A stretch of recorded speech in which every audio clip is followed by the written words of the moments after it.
자기가 남에게 힘들게 했던 것은 결국에는 그걸 깨닫지 못했을 경우에는 정말 뭐 미안해하고 참회하고 그러면 좀 나아질 수가 있겠지만 그걸 깨닫지 못한 상태에서는 그 반대 방향의 입장을 경험할 수밖에 없는 거죠.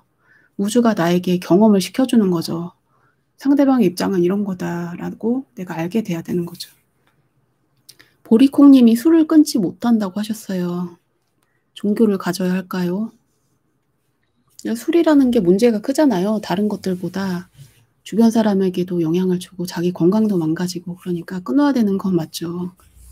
그걸 좀 의지력을 강화시킬 수 있는 방법이 있어야 될 텐데 내가 이것을 끊고 어떻게 살고 싶다라는 그 생각을 좀 더 강하게 그 생각을 해볼 수 있도록 글로 써보세요. 나는 술을 끊고 어떤 모습이 된다. 내가 술을 끊은 다음에 이런 모습의 사람이 된다.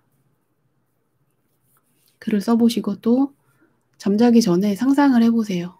편안한 상태에서 그런 상상을 해보세요. 그리고 이제 나는 이렇게 될 것이다가 아니고 나는 현재 그렇다라고 나는 술에 의존하지 않는 사람이다.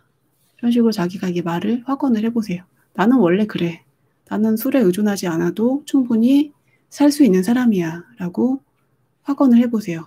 이런 평소 상태 말고도 이렇게 약간 명상 상태나 잠자기 전에 자기 전에 이렇게 중간 상태 있잖아요. 약간 깊이 들어간 그 상태에서 그 말을 반복해 보세요. 그러면 무의식에 각인되는 효과가 있습니다. 찾아오는 사람도 없고 외로우시죠? 그래서 술을 의존적으로 먹는데 술을 오랫동안 드신 거고 술을 먹으면 자기가 지금 힘든 상황을 잊어버릴 수 있으니까 드시는 거죠. 근데 그 대신에 그 상황을 직면을 해야 되는 거죠. 직면. 나는 외로워. 라는 걸 직면해야 되죠. 아무도 날 찾아오지 않아. 난 너무 외로워. 라는 그 감정을 끝까지 계속 느껴주세요. 직면을 하는 수밖에 없어요. 힘든 현실을. 끝까지 그걸 다 느껴준 다음에 그때 변화가 올 수 있는 거죠. 그 다음에. 가족들이 다 힘든 문제들이 있겠죠. 그런데 거기에 대해서 나도 막 거기 신경 쓰면 나도 힘들잖아요. 그게 끝이 없더라고요. 그래서 심지어는 이미 돌아가신 분에 대해서 돌아가셨는데 이분 뭐 천도제를 드려야 되나요? 제가 어떻게 해야지 이분이 뭐 좋은 데로 가시죠? 혹시 좋은 데로 안 가셨으면 어떡하죠? 이런 고민을 계속 하시고 뭐 예를 들면 어디가 아프다든지 돈이 없다든지 그래도 일단 살아있긴 하잖아요. 그래도 다행이다 하는 것들도 많이 있어요. 그리고 가족이 좀 잘 됐으면 좋겠다, 좋아졌으면 좋겠다 이런 생각이 있으니까 기도를 해줄 수는 있죠. 기도는 좀 도움이 되더라고요. 이렇게 볼 수도 있죠. 나는 우리 가족이 이렇게 잘 됐으면 좋겠어. 그런 고통에서 벗어났으면 좋겠어. 생각하지만 그건 그 사람의 공부의 과정일 수도 있어요. 그 사람 본인이 깨닫지 못해서 그 상황을 경험하고 있는데 내가 보기 힘드니까 하지 말란 말이야. 벗어나란 말이야. 이것도 나의 욕심일 수 있는 거죠. 내가 실제로 현실에서 도울 수 있는 게 있으면 돕고 기도를 좀 해주고 하지만 그 이상 이게 안 된다고 내가 막 괴로워서 어쩔 줄 모르고 그것도 욕심이라고 생각합니다. 그리고 우리가 어떤 상황에 있든지 예를 들면 뭐 살든지 죽든지 간에 일단 우리의 영적인 존재는 온전한 거예요. 영적으로는 문제가 없습니다, 우리가. 예를 들면 뭐 돌아가셨으면 우리는 돌아가신 분은 힘들 거라고 생각하잖아요. 그런데 돌아가신 분의 입장은 또 다른 거죠. 그분은 거기서 잘 지내고 있을 수 있잖아요. 그래서 저 사람 힘들 거야, 괴로울 거야.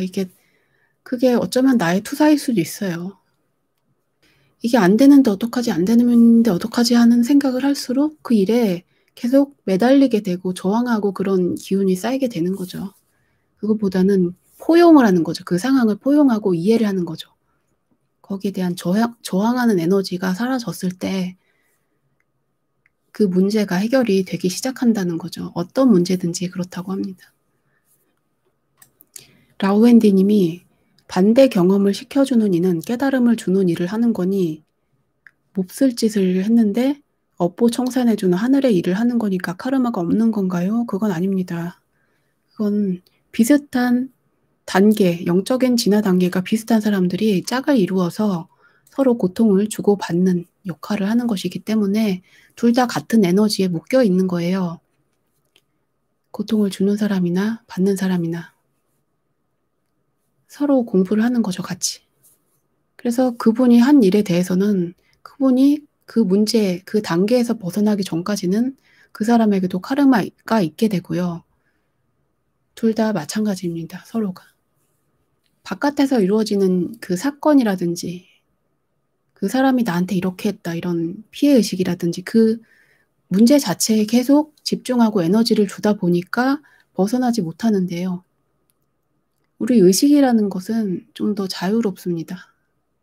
우리 내면에 있는 의식, 그 존재, 참 자아는 좀 더 자유로워서 내가 원한다면 그 생각을 끊어버릴 수도 있어요. 아까 말씀하신 대로 선택을 하는 거죠. 내가 계속 그 상태에서 괴로워하고 남을 미워하는 상태에 계속 있을 것이냐, 아니면 그냥 평온하게 있을 것이냐. 내가 선택할 뿐입니다. 어떤 분은 내가 평온하게 있으면 억울한 거 아니냐, 자꾸 복수심 품고 괴롭혀야지, 복수를 해야지 내가 이게 다 해결되는 거 아니냐. 보통 사람들은 다 그렇게 생각해요. 복수를 해야지 맞는 거 아니냐. 그게 그 인간의 의식 수준이 그 단계에 있는 거죠. 보통 대부분의 사람들이. 그렇진 않아요. 우리의 의식은 그렇지 않습니다. 내가 원하는 것을 선택하시면 돼요. 일단 그 당시에 내가 힘들었다는 것을 이해를 하고 힘들었던 나의 감정을 이해를 해주고 안아주고 그런 과정이 필요한 거죠. 힘들었구나. 그래, 힘들었구나 하는 충분히 이해를 해줘야 되고요. 그거는 이제 복수를 한다는 건 계속 그 에너지에 묶이게 돼요. 미워하고 복수하고 그럼 또 계속 이 치고받고 치고받고 계속 이 관계에 묶일 수밖에 없는 거죠. 계속 벗어날 수가 없어요. 복수, 뭐 용서라든지 용서하면 이게 바보가 되는 게 아니고 내가 그냥 그런 수준에서 벗어나자는 것 뿐이죠. 용서를 한다는 것. 그 나 자신의 공부를 위해서 서로가 만나서 그런 역할을 하는 것이지 그 사람에게 복수를 한다고 내 마음의 문제가 없어지는 건 아니잖아요. 그죠? 무의식에는 다 그대로 있으니까요. 제게 상처를 줬더라도 용서하고 축복하는 것이 맞는 걸까요? 라고 하셨는데요. 책에서 그런 내용이 많죠. 근데 실제로 우리가 잘 안 되죠, 이게. 그리고 억지로 할 필요도 없어요. 왜냐면 내 마음에서 안 되는데 억지로 해봤자 의미가 없고 오히려 좋지 않습니다. 뭐 상처가 있는데 억지로 막 덮어서 해봤자 안 되는 거죠. 상처는 치유를 해야 돼요. 내가 힘들었던 것은 분명히 이해를 하고 충분히 자기 마음을 알아줘야 돼요. 그런데 그건 남을 복수를 한다고 내 마음이 치유되는 건 아니라는 거죠. 잠깐 속이 시원하다 뿐이지 그건 아니에요. 내면에서 내가 그 미워하는 마음 자체가 내려놔줘야 돼요. 그냥 내려놔줘야지 해결이 되는 거죠. 어려운 얘기예요. 그리고 용서에 대한 얘기하면 싫어하는 사람 정말 많습니다. 그래서 제가 항상 가장 주의하는 주제 중에 하나예요. 이 영성 분야에서 민감하기도 하고 또 이해할 수 없는 사람이 인구의 99%? 어쨌든 많다 보니까 쉽게 얘기할 수 없는 주제예요. 이건. 예수님이 아무리 그렇게 용서, 사랑 얘기를 했어도 현실에서는 힘들죠. 현실에서는 그 기독교든지 어떤 종교든지 그 종교인들 본인들이 남을 용서를 못하고 남을 뭐 배척하고 이러는데 인간의 한계예요. 그게. 인간의 의식 수준이 그 단계에 있다는 거죠. 지연님이 제가 큰아이가 아기 때부터 영어학대, 유아학대, 아동학대를 심하게 했어요. 초등 4학년까지요. 저 같은 경우는 어떻게 아이에게 사죄해야 할까요? 아이는 지금 32살이고 혼자 따로 사신다고 했는데 사죄는 직접 만나서 미안하다고 얘기해야겠죠. 앞으로는 그러지 말아야지. 앞으로는 남에게 그러지 말아야지 하는 그 마음을 확실하게 품어야겠고요. 어떤 일이든지. 사죄를 하고 상대방에게 또 용서를 빌고 나는 그러지 말아야겠다. 이게 정말 좋지 않구나. 확실하게 다짐을 해야 되고요. 그러면 어느 정도 해결이 됩니다. 하지만 내가 지은 죄에 대한 카르마가 돌아올 수도 있잖아요. 자기 카르마를 받는 걸 어느 정도 받아들일 필요도 있어요. 현실적으로 내가 그 문제를 해결할 수 있으면 내가 뭐 피해를 봤을 때 법적으로 해결하고 그게 맞는 거죠. 해결하고 문제를 다 해결해 가야 되는데 내가 뭐 그게 전혀 해결이 안 되는 경우가 있죠. 예를 들면 그거를 뭐 예를 들면 누가 뭐 사기를 당했는데 이걸 받을 길이 없다든지 자신의 그 카르마에 의한 일이라고 한다면 그것을 문제가 있어서 내가 겪는 것이구나 하고 받아들일 필요도 있다는 것입니다. 지연님께서 아이를 학대했는데 그 아이 인생이 전과자가 됐다고 하셨습니다. 그리고 자기가 그 지연님의 경우에는 그 자녀에게 아드님에게 잘못해줬다고 했잖아요. 어렸을 때. 그러면 지금이라도 자녀를 도울 수 있는 게 있는지 찾아서 해주세요. 지금이라도 도울 수 있는 게 있는지. 만일 뭐 자녀가 결혼해서 애를 낳았다. 그럼 뭐 그 아이를 봐준다든지 도와준다든지 할 수 있는 걸 최대한 도와줘야겠죠. 자기가 이미 했던 일을 없앨 수는 없죠. 앞으로 노력하는 수밖에요. 선행을 어떻게 해야 하나요? 제가 말씀드렸듯이 그 대상에게 내가 잘못한 아들에게 미안하다 하고 앞으로 좀 더 신경을 많이 써주고 해야 되겠고요. 또 내가 만나는 사람들에 대해서도 학대를 한다든지 상처 주는 말을 한다든지 그런 거를 피해야겠죠.